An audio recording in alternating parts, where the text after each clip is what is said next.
welcome to Historical Fiction Author Chats.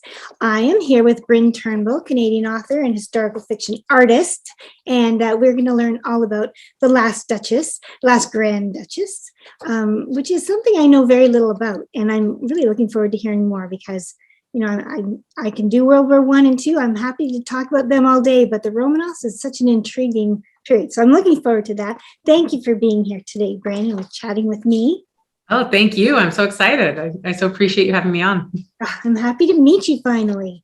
And now I'm going to read her bio, and then I will read the synopsis to the book. And everyone, I hope you have your tea and your biscuit and you're sitting back and relaxing because here we go.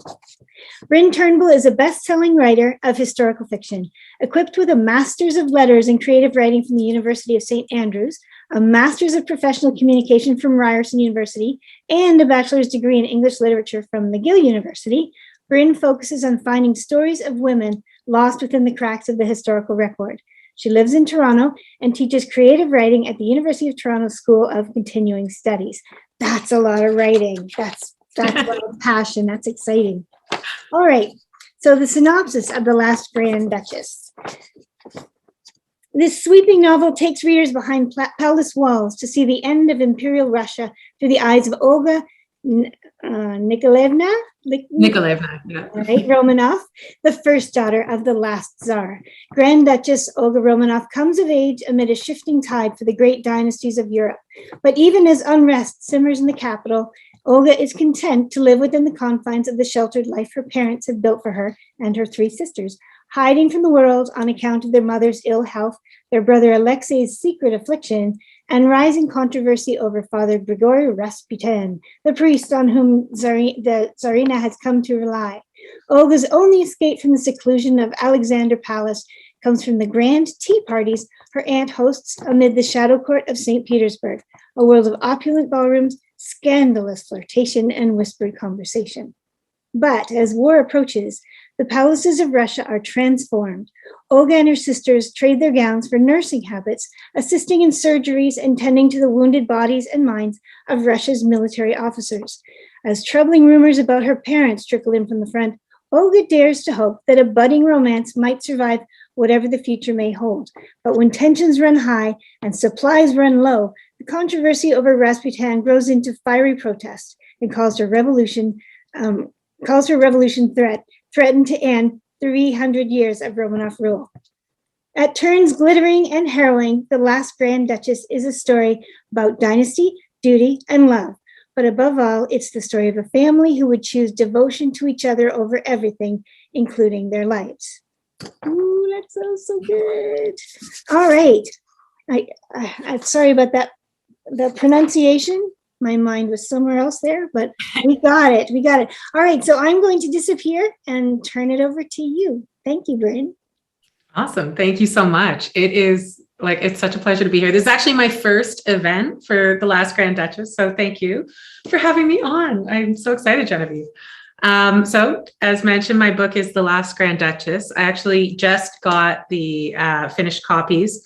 So very excited. They're hot off the press. I'm going to read the prologue to the book. The book takes place during the last couple of years of Olga Romanov's life.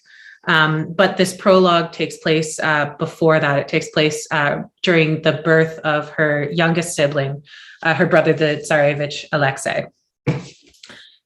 November 1907, Alexander Palace. The air in Mama's reception room was thick with smoke and rumors, unsettlingly quiet despite the crowd of people gathered within.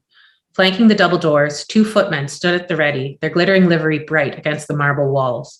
Olga's aunts and uncles gathered near the immense windows, waiting for dawn as light from the ruby chandelier pooled bloody shadows on the parquet floor. From down the hall, Olga could hear cries of pain, the hurried tattoo of feet along the corridor, mirroring the frantic thrum of a distressed heartbeat. She winced, wishing she could drown out the noise. By the fireplace, Aunt Olga paused mid-sentence, gripping Aunt Xenia's fingers as they waited for the noise to subside. Uncle Sandro, his arms wrapped around Tatiana and Maria as he read to them from a book of fairy stories, pressed his eyes shut, his face lined with grief.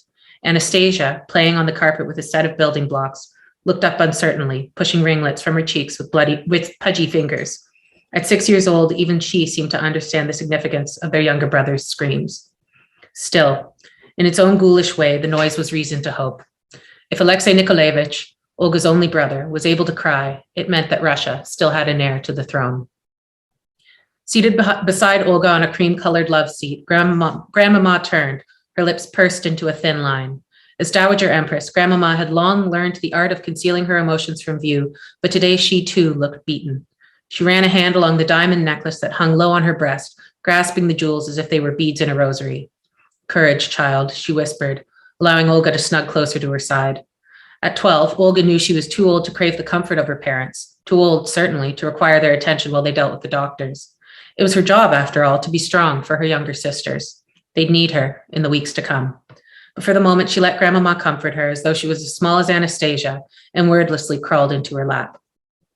Grandmama placed her hand on Olga's head, letting her fingers fall over Olga's unruly braid. "This is a difficult day, my girl," she said, her voice creaking with sorrow. "Perhaps the most difficult day we'll all face." Olga could feel her grandmother's diamond necklace digging into the bony ridge of her shoulder blade.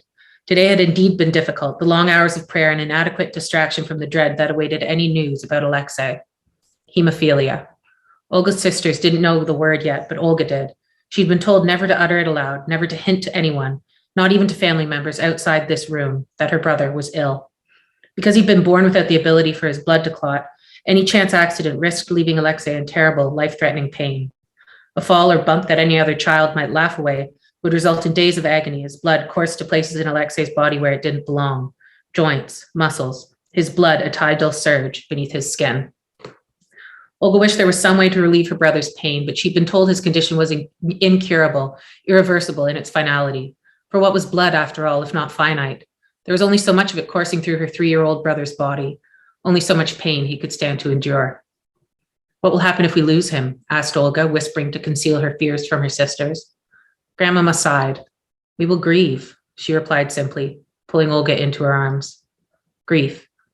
Olga had seen too much of it already in her short life. Grief beneath the shine of Papa's smiles, grief in Mama's relentless prayers. Though Olga knew that her parents loved her and her sisters, grief had attended each one of their births. How could it not, when Mama and Papa's most important job was to secure the Romanov dynasty with the birth of a son? 3 times, Olga had listened to the church bells ring out in Saint Petersburg, announcing the arrival of her sisters, Grand Duchesses like herself. But she had never seen such joy, such relief from her parents as on the day the bells rang ceaselessly to herald the birth of Alexei.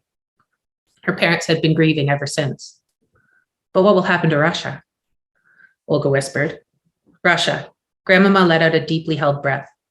"Russia will endure," she said. "It has weathered the storms of succession in the past. It will do so again." Lessons flashed through Olga's mind. Her family tree reproduced in her tutor's elegant script, branches cut short by disease, by revolution, the golden thread of the dynasty running into the blooming abundance of another son's heirs. Could they not have another baby, she asked? Another boy? Grandmama hesitated, and in her silence, Olga could tell she was weighing the balance of what to say. "A woman reaches an age where she can no longer bear children. I'm afraid it's too late for your parents to have another child." Olga knew that she was pushing past the bounds of propriety, that such questions were impertinent at the best of times.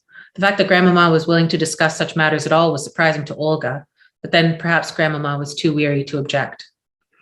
If he's taken into God's arms, Olga paused.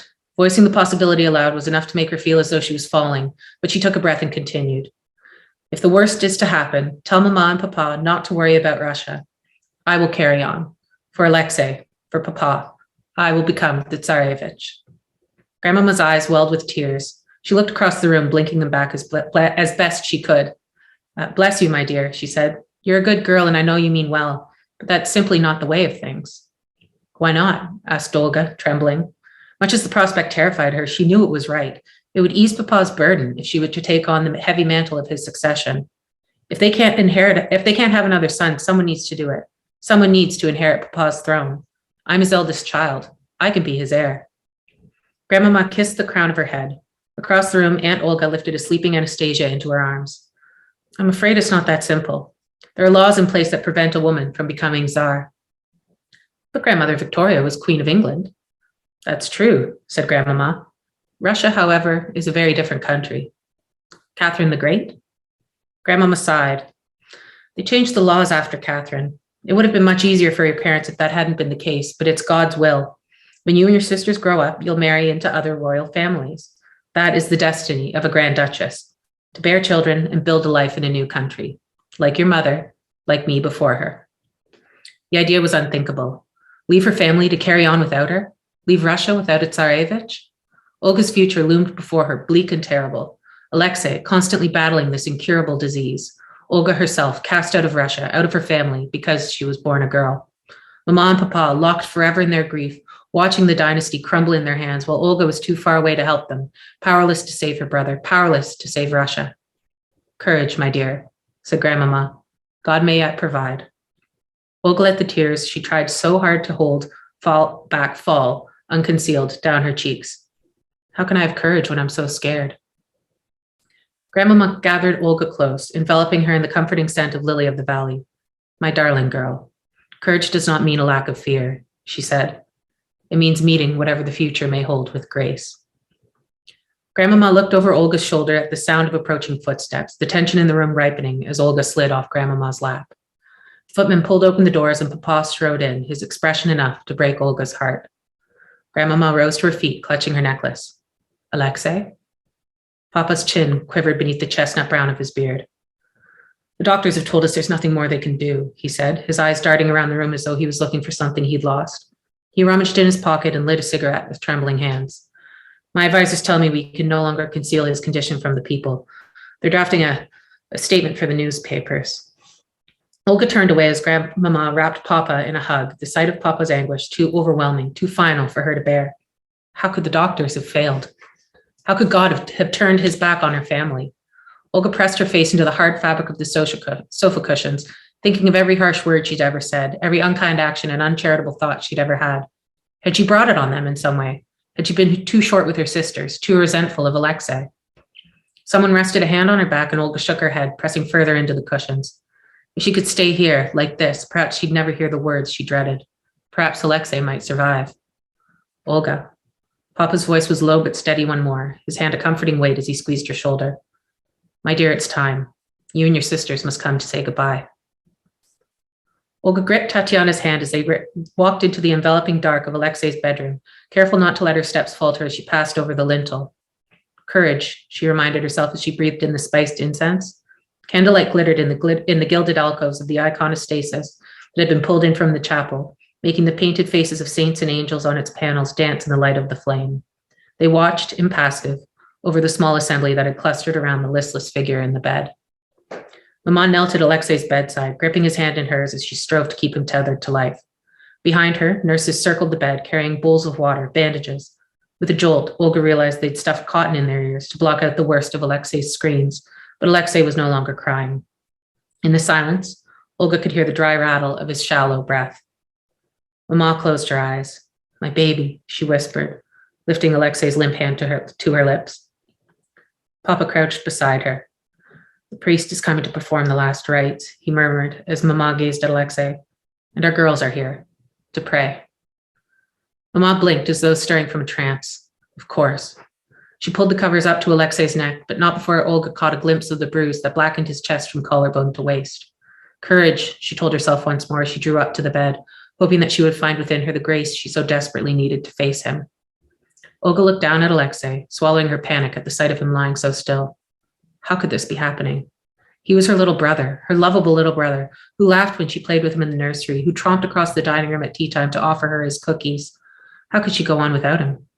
There would be a hole at the center of her family forevermore, a void that would drown them all in the enormity of his absence. She pressed her lips to his forehead, alarmed to feel fire beneath his skin. Don't go, she pleaded. Behind her, Mama let out a ragged sob. Please, Alexei, don't go, not when we love you so much. Mama buried herself in Papa's chest. How can we live without our little boy? A knock sounded softly from the door. The priest, Olga supposed, as she stepped away from the bed. She turned as a nurse opened the door, letting a stream of light from the hallway flood into the candlelit bedroom. A man stepped forward and bowed. Tall and slender, he wore the rough spun tunic and bag trousers, a wooden cross swinging from a leather string around his neck. Though he'd attempted to smooth back his unkempt hair, the man's ragged beard and mud-caked boots made him look as though he'd arrived at the palace, having crossed the length of Russia without rest. But his eyes were what made him truly distinctive. They glittered, green and restless, beneath his heavy brow. Where's Father Vasily? Papa barked, pulling Mama close before addressing the nurse who'd opened the door. Get him out of here. Get him out. I'm a friend, the man replied, holding his hands up in supplication. Summoned by a higher power than you or I alone, little father. A friend sent in your hour of need. Mama's breath hitched. She looked up, her tear-stained face slack. What did you say? I'm a friend, little mother. He inclined his head, and despite his alarming appearance, Olga found herself soothed by his gentle voice. A priest, a wanderer, a simple pilgrim seeking the Lord's grace. He paused. A healer, some have called me. I asked for Father Vasily, Papa began as the priest sidled further into the room. The last rites, they're all that remain. I'm not here for last rites. The priest stepped closer to Alexei's bed. Papa made as if to stop him, but Mama held him back. Let him approach, she breathed. The priest stared down at Alexei, his fingers threading through his unruly beard. This earthly realm has failed you, child, he said, pacing slowly to the side of Alexei's bed. Medicines, machinery, these are solutions born of men. But what use are man's weapons against an evil such as this? Mama broke free from Papa's grasp. You can heal him, she said, clutching the priest's arm. The priest looked at her with surprise. Mama stepped closer still, tilting her chin to meet his gaze. You can save the Tsarevich? If God wills it, the priest replied. Please, Mama whispered, her face lined with desperation. Please, save my son. I'll give you anything at all, whatever you wish. You simply have to say the word and it will be yours. Whatever is in my power to give. Please, I beg you. Olga watched the priest's smile broaden, his eyes glittering as though lit by an inner fire. He studied Mama a moment longer, his green eyes locked on her blue ones, and Olga felt the emptiness in the pit of her stomach twist. With hope or in dread, Olga didn't know. Very nice. Hang on, let me come back here.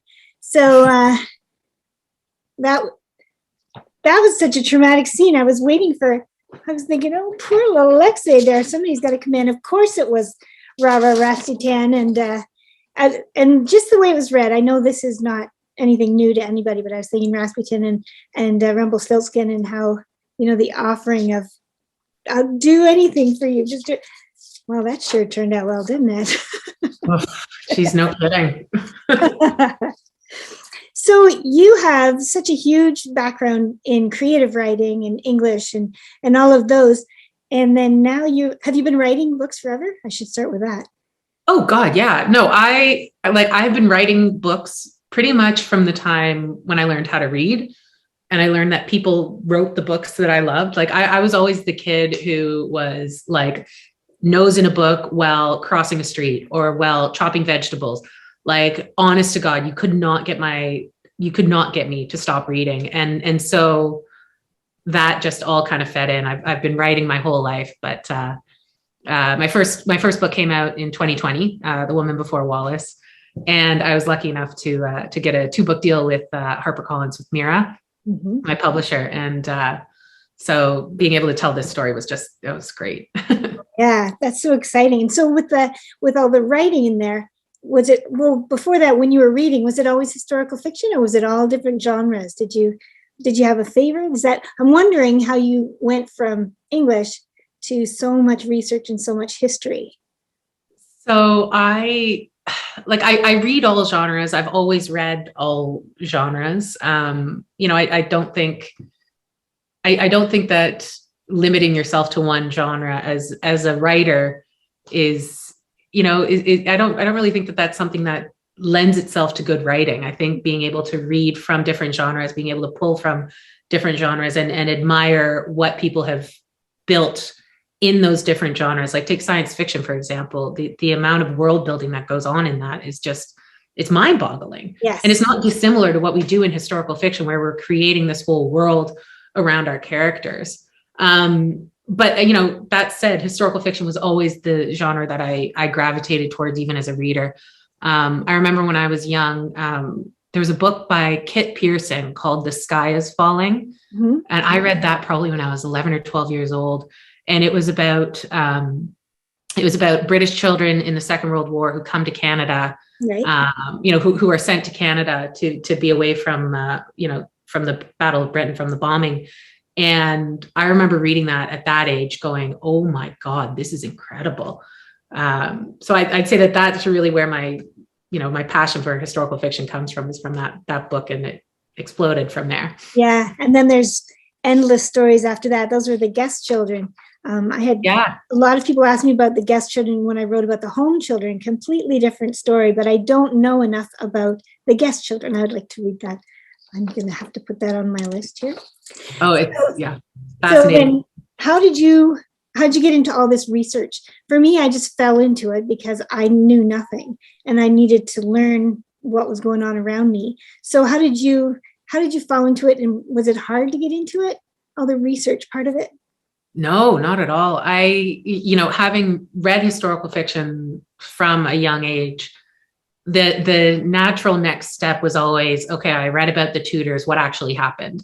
And it would send me down the rabbit hole of different historical, pools, shall we say. So when I went off to university, I did my degree in English literature, and my minor was in history. Because at its core, history is storytelling. Mm-hmm. And I think that's why I love it so much. And there are so many incredible stories that you can find within the historical record. And for me, the research is a fun part of the process. Like I could have spent, I did spend years researching this book, but I could have spent way more time doing it, because particularly with the Romanovs, it's the most documented family in history. Mm-hmm. So the amount of correspondence we have from them, the amount of newsreels, they were at the beginning of cinematography. Like, they were the first family to be caught on Pathé newsreels. So we have them walking, we have them, we don't really have much in the way of their voices other than Nicholas, but, we have their mannerisms, we have all of their diaries. They were all diary keepers. And so all of that combined, and then obviously, we've got historians who delve into the story of the family and look at it from all these different angles. So being able to take all of that and pull it together was just, I really enjoyed that process, particularly given that Olga is not the member of the Romanov family that people focus on. So that gave me a kind of a new lens through which to view a story that I already knew, that I was already familiar with. But to be able to kind of get that different glimpse into this story and into this family was really interesting. So how did you decide on this? Like, we're always looking for lost stories, and yours are of women's stories lost along the way. How'd you come upon this one? Why did this grab you more than anything else? So I was watching a documentary about the Romanovs, and it referenced the diaries that the daughters kept. And in that documentary, they talk about one of the diary entries that Olga makes after Rasputin's murder. So Rasputin was murdered, spoiler alert, he was murdered by two members of the royal family, not Olga's immediate family, but cousins. And in a really weird way, right? Very bizarre circumstance. He just refused to die. Yeah, he really did. They poisoned cakes with cyanide. He ate the cakes, drank the wine that had been laced with cyanide. They shot him, still didn't die. He ends up getting out of the house. He's been shot, and he ends up lurching out of the basement of this palace, dragging himself along the Moika River. They shoot him again, dump his body in the Neva. And when he finally died, when they finally recover his body, the autopsy showed that it was drowning that killed him. It wasn't the cyanide, wasn't the bullets. It was drowning. Crazy. Yeah. That's nuts. And I love that. That's part of, like, it's a perfect part of how this feels like a myth, this family, everything about it, the lost glitter, right? Everything that when we look at stories like the Queen and stuff, and we've seen something like that, but this sounded so opulent, this time period, and so apart from what we know. And I love that. I love that you picked that up. So great that you had journals. Diaries they're just a godsend for people like us. I loved reading them because it's not just facts. It's the way these people think and talk. It's such a goldmine for writing this kind of story. And of course, historical fiction is all about bringing these mythical things to life for people. And I can't wait to read it. I got my copy today. Very excited. So how long did this book take you? So I started, it was about 2 years start to finish. But I'd been doing research for it while I was still writing The Woman Before Wallace. So a little more time with the research, but I started writing it, putting pen to paper during really the early days of the pandemic. So I was planning to travel to Russia. I was planning to go and, see these palaces and experience kind of what that world was. And then of course the pandemic hit. So unfortunately that wasn't to be, but it gave me, it gave me a lot of time to sit and think about the world and the family and to, I think, yearn for that opulence, to get that sense of Olga's yearning, because half of the book takes place before the revolution. Half of it takes place while she and her family are under house arrest. So that for me was really interesting, was getting into Olga's psyche while she was under house arrest, getting into that sense of uncertainty and that yearning for the life that she had. That's not to say that Olga didn't see the cracks in the system that had grown up under her parents. I referenced Olga's diaries earlier. The diary entry that had most intrigued me, that got me really digging into Olga's story, was after Rasputin's murder. She says in her diary, "I understand why they did it. I understand why they murdered him." And so that to me was a sign that, okay, here's a woman who's grown up in great privilege, who has experienced this glittering world and who understands, who can see the cracks in it, who can see why her parents, why Rasputin was a threat to the monarchy, why that threat to the monarchy was growing and growing and growing in a world, that had become beset by the First World War and all of the deprivations that had followed. So that to me was really fascinating, was, okay, this isn't just a kid. This is a young woman who is politically engaged and aware. That's really interesting, because she's one of four, right? And then Alexei comes last. And I would think, like you're saying, she came from the greatest privilege, so she would have been very separate from reality, and to actually be able to understand that. So is that why you chose her out of all of them? Did she have the most journals? Like, did you find a lot more with her? No, Tatiana, her sister Tatiana actually was more prolific in her journal writing. But Olga and Tatiana both were fascinating characters, because they, during the First World War, so they grow up in this great privileged world, opulent, really want for nothing. I mean, their father was like, he ruled over 1/6 of the entire Earth's surface. Like, the wealth that they had was unbelievable. But during the First World War, Olga and Tatiana both, along with their mother Alex, trained as Red Cross nurses. And they actually did hands-on nursing. Like, they assisted in amputations, they changed bedpans. They weren't just there for the photo ops. They were really in with the soldiers. They were running this convalescent hospital. And so in that experience, Olga's eyes open up even further to the world that her father is ruling over, and maybe the mistakes that her father is making, and the way that those mistakes and those decisions are impacting young men and young families in Russia. Wow. So that for me was really the most interesting part with Olga, was she's not just living in privilege and blind to what's happening to everybody else. I mean, even in her diaries and in the correspondences of people who knew her, even as a young girl, Olga was unusually compassionate and unusually attuned to those around her. So that really made her an interesting character to look at. Yeah. And then she also romances, because she's not a child. People think that the Romanovs' daughters were all young girls when they died. They weren't. Olga was 23, Anastasia, the youngest, was 16. So they were more young adults than they were young children. That is interesting, because I do have the picture of the firing squad and children hiding, and that's very interesting. To have that unique inside perspective from her. That sounds awesome. Such a great dichotomy just to feel it all in there. So, so have you already started on the next one? I don't know about you, but I always have one in my back pocket. I do. Yeah, I've started on my next one. This is actually the first book where I'm not using, I'm not writing about a historical figure as the main character. This is the first book where I'm using, it's about two women. It takes place in the Second World War.